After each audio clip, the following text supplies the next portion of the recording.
부당한 판결을 남발해온 조이대 사법부의 오만이 극치에 달했습니다. 내부의 썩은 환부는 방치하면서 국민의 명령인 사법개혁에는 국민 피해를 운운하며 독설을 내뱉는 추악한 이중성을 보이고 있습니다. 최근 서울중앙지법의 한 현직 부장판사가 대낮에 면허정지 수준의 음주운전을 하다가 적발되었습니다. 하지만 사법부가 내린 처분은 고작 감봉 3개월이었습니다. 일반 시민이라면 형사처벌과 면허정지로 일상이 파괴될 중죄임에도 판사라는 직위를 이용해 사실상 무혐의에 가까운 면죄부를 준 겁니다.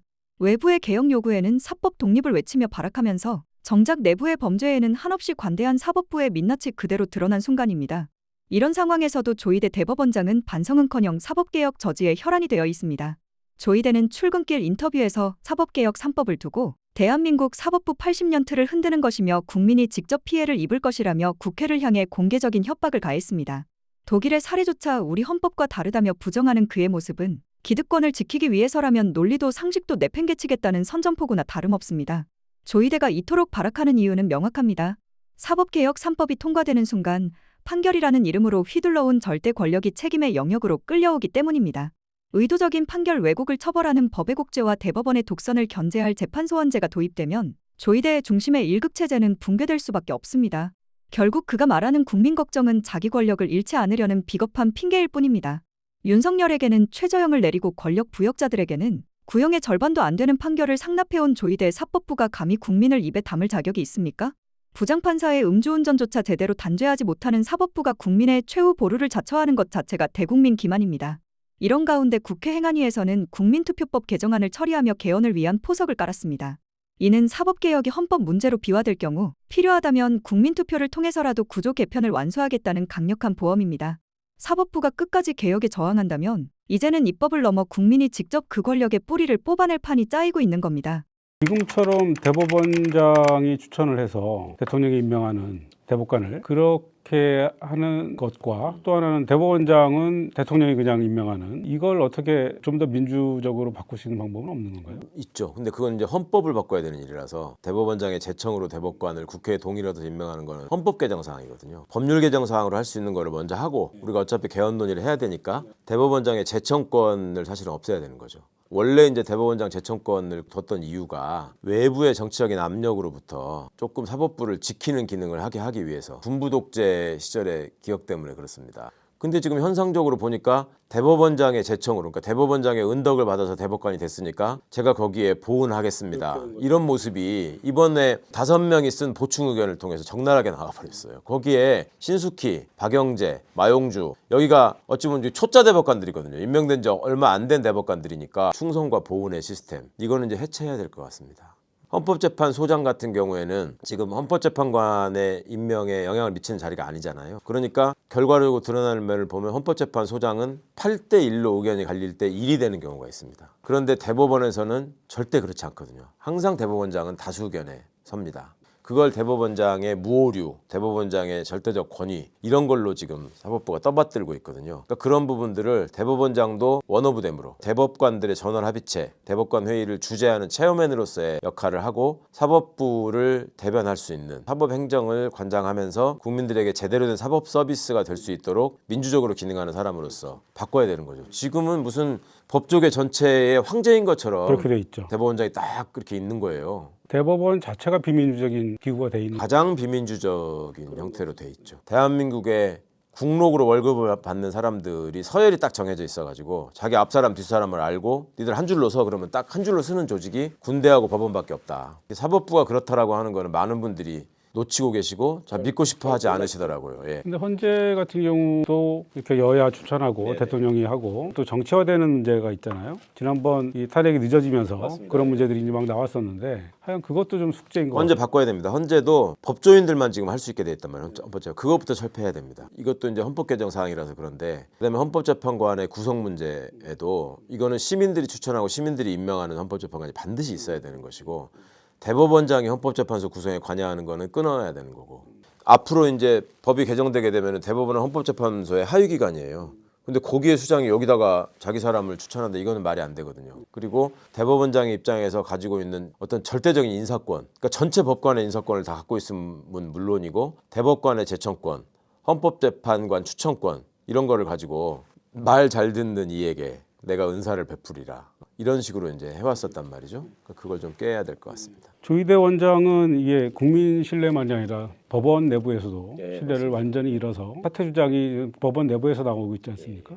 더 버틸 수 있을 것 같습니다. 과거의 대법원장들 같으면 물러났죠. 임덕주, 김용철 뭐 많이 물러났죠. 판사들이 적어도 대법원장과 대법관에게 너네들이 그러고도 대법관이냐라는 말을 한 적은 없었어요. 그동안의 사법파동의 과정에서도. 그동안은 어찌 보면은 권력의 침탈로부터 사법부를 지켜내지 못했다라는 점 때문에 대법원장이 물러나는 경우였잖아요. 이번 경우에는 자기가 나서가지고 정치의 한복판으로 뛰어들어서 사법부의 밑바닥을 그냥 흔들어버린. 그러니까 실제로 제가 지난 연휴 기간 동안에 어린이날 연휴 기간 동안에 많은 후배 판사들로부터 연락을 받았습니다. 이 친구들도 그 연휴 기간에 쉬면서 자기 주변 지인이나 친척들로부터 너무나 많은 질문을 받았던 거예요. 너무 힘들어하고 울어요. 그러니까 얘기하다가 북받쳐가지고 그 후배 판사들이 그래도 제 후배들이면 최소한 지방법원 부장판사 이상이란 말이에요. 제가 나이가 있으니까. 누가 한 명만 깃발을 들면 지금 전체가 다 들고 일어날 상황입니다. 판사들의 어떤 게시판 글 이런 것들이 연휴 끝나자마자 올라온 거에 되게 주목하거든요. 그 기간 동안에 뭔가 이 사람들도 논의를 한 것 같고 그걸 통해서 움직일 것 같습니다.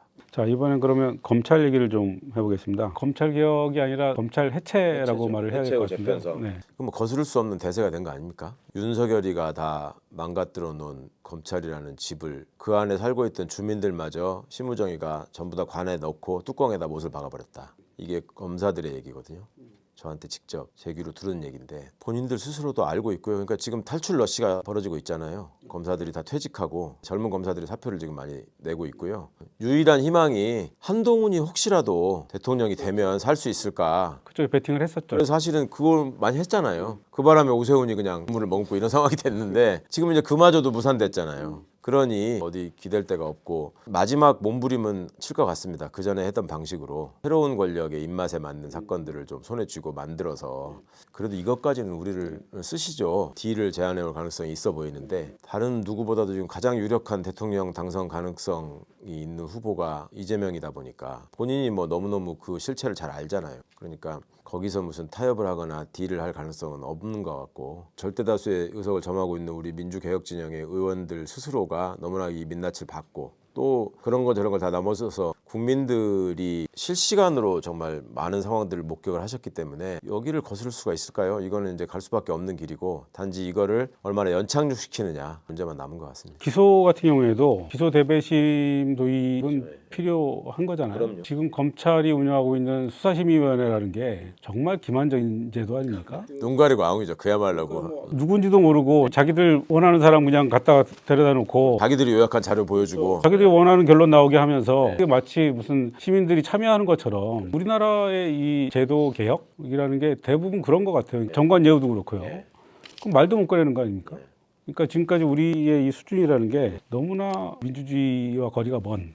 그러니까 적어도 저는 앞으로 이제 헌법과 법률이 개정하면서 사법개혁을 마무리하는 과정에서는 이거 그냥 순전히 제 생각인데 적어도 대법관 이상의 직위에 가서 근무를 하고 나가는 사람은 공무원의 분류로 따져보면 그게 다 정무직 공무원들이거든요. 장관급에 해당하니까 검찰총장 앞으로는 이제 공소청장, 수사청장, 뭐 공수처장 뭐 이런 사람들이 대상이 되겠죠. 그런 사람들의 경우에는 변호사 개업을 못하게 변호사로 활동하지 못하게 이게 굉장히 중요한 것 같습니다. 그러니까 지금 현재 법관들에게 당신 대법관 하고 싶냐 헌법재판관 하고 싶냐 그러면 100이면 100이 다 대법관 하고 싶다 그러거든요. 근데 대법관이 되면 일도 훨씬 많고 힘들거든요. 헌재는 일도 상대적으로 적고 그렇지만 누리는 예우는 똑같고 월급도 똑같고 근데 왜 대법관을 원하느냐. 향후에 제2의 인생에서 개업 시장에서 돈의 단위가 달라지거든요. 도장값이 얼만데 이게 있단 말입니다. 그러니까 그것만 무너뜨려 놔도 자기가 자기 자리에서 최선을 다해서 그 결과물로 평가받는 그런 유도는 좀 되지 않을까.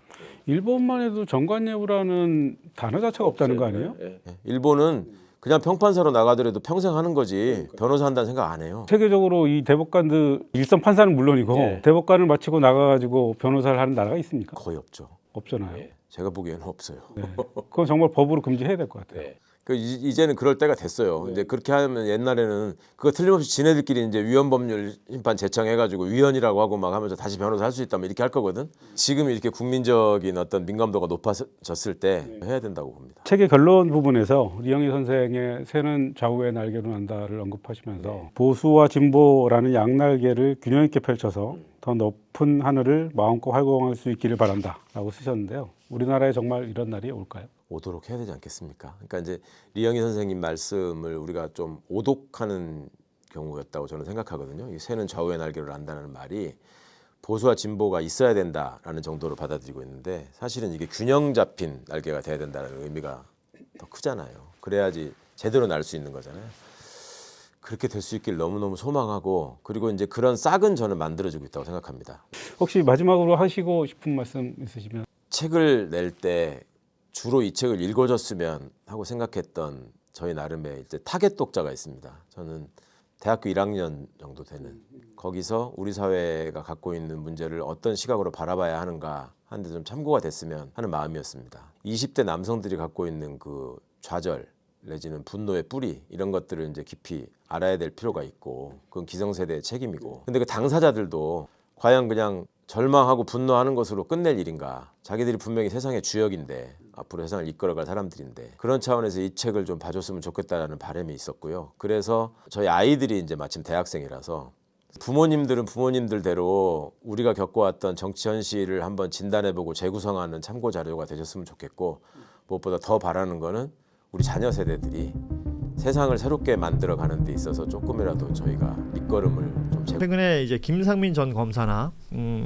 집사 게이트 얘기했던 그 김예성 씨나 관련해서 1심 선고들이 나오고 있는데 집사 게이트 김예성 그리고 이우한 화백의 그림으로 매관 매직이라고 우리가 얘기했던 김상민 전 검사 공소 기각 무죄 이렇게 쭉 나오고 있어서 많은 분들이 답답한 마음을 표현하기도 하시는데 그나마 위안이 된다라고 하면 이진관 판사의 재판을 보는 것이 아닌가 싶습니다.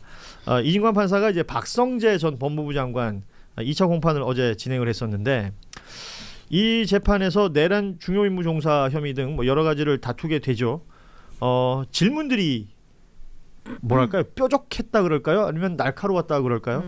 계엄에 반대한 건 맞느냐라는 질문을 한 번만 한 것이 아니라 수차례 질문을 쭉 했습니다. 네. 일단 이진관 판사 재판 소송 지휘 어떻게 보셨습니까? 그 판사가 직접적으로 이렇게 질문하는 경우가 많지는 않습니다. 뭐 원래 법정 자체가 양쪽에서 검찰과 변호인이 특히 피고인이 양쪽이 다툼을 하면 절차 진행하는 게 원칙적인 모습이긴 한데 네. 이진관 부장 같은 경우는 이제 변호인을 통해서 제출된 의견서에 따르면 그때 당시에 반대를 했다라고 그렇게 명시가 돼 있으니까 그분을 확인하는 것처럼 했는데 뭔가 이런 거 있죠. 속된 말로 훅 들어온다고 해야 될까요? 사람의 폐부를 확 찔러버리는 거. 그러니까 군더더기 없이 제일 중요한 부분을 가장 먼저 치고 들어간 겁니다. 예. 아마 박성재 전 장관 같은 경우도 본인도 검사 생활을 그렇죠. 했지만 이렇게 소송 지휘를 하면서 직접적으로 딱 핵심을 찌르는 그런 경우를 현장에서 당한 경우는 처음이라서 좀 당황한 듯 그렇게 보였어요. 예. 그러면서 실토를 하게 되는 거죠, 사실은. 권세봉 부장은 어떻게 보셨어요?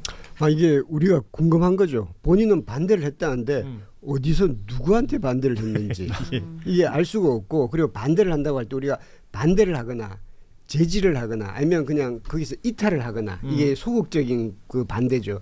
아니면 동조를 하거나 아니면 적극적으로 그걸 수행하거나 이래야 되는데 우리가 보기에는 적극적으로 수행을 한 것 같은데 본인은 반대했다고 하고 그리고 사실은 명시적으로 그때 그 대통령실에서 반대한 사람이 있었죠. 이게 조태열 외교부 장관. 이렇게 하면 우리 70년 쌓은 거 다 무너집니다라고 했고 정진석 비서실장도 이거 안 됩니다. 그러면 안 됩니다라고 했고 나가서 이제 안 됩니다. 복도까지 나가서 하니까 나 하려고 하지 마세요라고 윤석열이 그렇게 얘기했던 거고 그리고 최상목 전 경제부총리도 이거 계엄하면 우리 경제 망가집니다라고 했고 한덕수 총리한테 이거 50년 공직생활 이렇게 하실 겁니까라고 했더니 저도 반대했어요. 뭐 그렇게 말한 거잖아요. 그러니까 지금 전해지고 있는 이야기들은 그런 그렇죠. 내용들이 근데 나오고 있어요. 이분들은 본인들도 그렇게 주장을 했지만 옆에 있는 사람들이 봤다고 증언을 한 거예요. 그러니까 체크가 조차 되는 증언이. 체크가 되는 거죠. 근데 예. 박성재 전 법무부 장관은 본인은 반대했다는데 반대했다는 걸 본 사람 들은 사람이 없어요.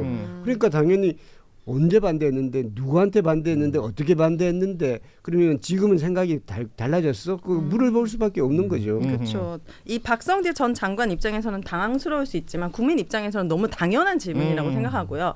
앞서서 진짜 김건희가 묻은 사람들에 대해서는 지금 다 무혐의, 막 예. 기각 이렇게 말도 안 되는 상황이 나오고 있잖아요. 저는 이게 다 조이대 때문이라고 생각하거든요. 그래서 진짜 이진관 판사랑 조이대 대법원장이 이렇게 트레이드를 했으면 좋겠다. 대법원장이 얼마나 중요한가. 맞바꾸기. 바로 바꾸기 대법원장으로.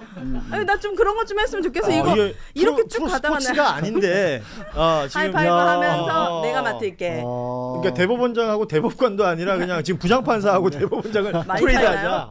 국민 눈에는 그냥 다 판사예요. 근데 제대로 판결하는 판사를 원하는 거죠. 그렇군요. 굉장히 중요한 거죠. 국민은 다 판사일 뿐이에요. 예, 사실. 예. 부장이건 대법원장이건 뭐. 진짜 중요한 포인트 짚어주신 것 같습니다. 정말 국민이 궁금해하는 부분을 질문하느냐. 네. 이것에 대한 어떤 속시원함 같은 것들을 우리가 이진관 판사의 소송 지휘를 보면서 느꼈던 것이고 직접 신문하고 적극적으로 질문합니다. 그러니까 말씀하신 것처럼 박성재 전 장관이 계속해서 자기는 계엄을 반대했다라는 주장을 변호인을 통해서 계속합니다.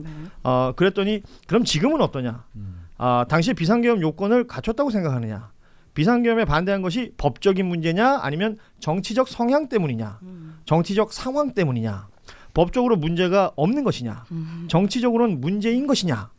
등등의 질문을 A 질문, B 질문, A 질문, B 질문 계속 하는 모습들. 그리고 앞으로도 차차 증인 신문을 하면서 더 물어보겠다. 사실 지금 이 비상계엄에 대한 인식 있잖아요. 네. 이게 굉장히 중요하게 보이는 게 지난번에 영장 전담 판사들이 위법성에 대한 인식이 있다고 보기 어렵다 등등을 이유로 구속영장을 기각했었잖아요. 네. 이걸 이진관 판사가 다시 물어보고 있는 거 아닙니까? 네. 이게 단순한 추궁이라고 볼 수는 없는 거예요. 예. 그렇게 여러 번에 걸쳐서 이게 법적 문제냐 정치적 상황에 대한 인식이라든가 본인이 어떻게 그때는 생각했는데 지금은 어떻게 생각하느냐를 계속해서 교차 검증을 하면서 사실 이거는요. 이진관 부장이 딱 정해놓고 물어봤다라고 저는 믿지를 않아요. 오히려 가능하면 심증을 열어두려고 노력을 하면서 그 가운데서 진실을 찾아내려고 하는 겁니다. 이진관 부장판사 입장에서는 아마 이걸 한덕수 전 총리에 대해서는 그걸 물어봤었는데 당신 국무총리로서 국민을 위해서 뭘 할 수 있었느냐 뭘 했느냐라는 건데 사실은 이 내란과 관련돼서 재판을 받고 있는 국무위원들 고위직에 있던 사람들에게 똑같이 물어봐야 되는 거예요. 예. 법무부 장관 당시는 무슨 책임을 져야 되는지 아느냐. 그 자리에서 단순하게 입을 다물고 있었어도 그것도 잘못일지언데 그럼 반대를 안 했다라고 뭐 오히려 거기서 나서 더 적극적으로 행동을 했다라고 근데 지금 영장 기각되는 과정에서는 내가 이거 진짜 이 계엄이 불법이지 아닌지 좀 정확하게 알지를 못해서 그걸 몰라서 지금 영장을 안 받았다고 이런 거까지 다 지금 속에 두고 그걸 확인하는 과정인 겁니다. 그게 너무 이해가 안 돼요. 이 법무부 장관은 법을 전공한 사람 아닙니까? 그럼요. 이런 사람한테 위법성 인식이 보이지 않는다라고 해서 그러면 그걸 판단한 판사가 무지하고 무능한 거 아니에요? 그냥 상식이 있는 사람이라면 알 수 오늘은 있는 좋다. 거를 오늘 너무- 좋다. 나 예체능인 나도 알아. 뭐냐고요? 이게 이런 걸로 빠져나갈 수 있다고요? 그래요. 이게 국민 이게 기본적인 상식 아니에요. 너무 이해가 안 돼요. 예. 그 이진관 판사 앞에서 박성재 전 장관의 태도랄까요? 이것도 전 인상적이었습니다. 그동안 뭐 특검에 조사받으러 나올 때라든지 국회에서 뭐 질의응답 같은 거 있을 때 박성재 전 장관의 특유의 태도가 있거든요. 뭐예요? 그냥 뭐 이렇게 대충 이렇게 뒤로 약간 넘어가든지 약간 떠대는 하면서 느낌인가? 한번 얘기해봐라. 뭐 어쩔래 뭐 이런 느낌이 좀 거만한 있었다면 느낌. 네. 이 재판정에서는 그렇지 않더라고요. 뭔가 낮은 자세로 보였어요. 쫄았네. 네. 정확하게 현실을 파악한 거죠. 예. 네. 아니 알잖아요. 필요 이상으로 마이크 성능이 좋네. 아 그래요? 제가 발성이 좋아요. 죄송합니다. 그래요. 아니 다른 게 아니라 이게 지금 그 23년형을 선고했다는 걸 알고 있잖아요. 그렇죠. 예. 한덕수. 예, 네. 한덕수에 대해서 그럼 뭐 같은 운명이겠구나 싶겠죠. 왜 내가 이 사람한테 왜 걸렸지 하는 생각을 하겠죠. 예. 앞서 우리 그 권태호 본부장께서 짚어주셨지만 본인이 계엄을 반대했다면 누가 봤거나 그걸 증명할 수 있는 무언가가 있어야 될 텐데 지금 박성재 전 장관이 법정에서 했던 얘기는 전 이게 너무 웃겼어요. 집무실에서 윤석열과 둘이 있을 때 얘기했다. 그럼 윤석열한테 물어보면 되겠네. 반대한 게 맞는지. 그러니까 지금 확인할 수 있는 삼자되면. 방법은 네. 확인할 수 있는 방법은 네. 윤석열과 이게 대면해 보는 거. 네. 아니 그거는 윤석열이 이미 얘기했어요. 아 반대한 사람이 아무도 없었어. 어떡해. 아니 나좀 누가 좀 말려줬으면 내가 안 했을 텐데. 말이 안 맞네. 이게. 이미 끝났어요 그거는. 아 그리고 이 얘기도 되게 웃겼던 게 CCTV 영상을 봤더니 자기가 미처 기억하지 못하던 모습들이 있었는데 거기서도 여러 차례 만류하는 모습들이 보이더라. 오 그래요? 우리도 다 봤잖아 그거. 본인 CCTV 보고 아 저거 만류하는 장면이야 이렇게 지금 해석을 하고 있는 거예요. 네. 헛것이 보이나? 왜 이분은 진짜 이미 늦었어요. 예. 이 재판에 증인으로 출석한 인물이 류혁 전 법무부 감찰관입니다. 아시다시피 계엄 당일날 이 간부 회의 그러니까 집에서 TV 보고 있다가 이 계엄 발표를 보고 사무실로 오라 그래서 갔더니 회의를 하고 있더라. 그래서 그 회의 장면에서 본인은 이걸 받아들일 수 없다라고 얘기하고 박창호 나와서 다시 사직서를 쓰고 들어갔을 때 그때 본인이 본 장면들에 대한 증언을 했습니다. 당시에 박성재 전 장관이 출입국 외국인 정책 본부장과 또 교정본부장과 대화를 나누는 장면을 봤다. 이렇게 말을 했어요. 그래서 특검 측에서 질문을 합니다. 계속해서 계엄의 후속 조치를 논의한 것으로 생각하느냐? 류혁 감찰관은 그렇게 생각한다라고 답을 했어요. 네. 이 장면을 그대로 기억해서 답하는 건 아주 중요한 모습.